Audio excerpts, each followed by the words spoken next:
Hey there, photography enthusiasts! Today, I've got a handy tutorial for you on how to remove text from your images. Let's dive right in. First, let's fire up Chrome. Next, let's search for ClickDrop Text Remover by searching into the search bar. Now, click on the first link that appears. Here's the blue button we're looking for. Click on that. Now, choose any image you'd like to remove text from. For this demonstration, I'll select this image. Once you've selected your image, click on Remove Text.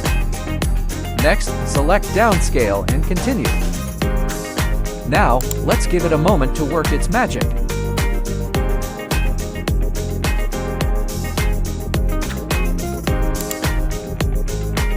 And voila! The text has vanished. Now, click on Download to save your edited image.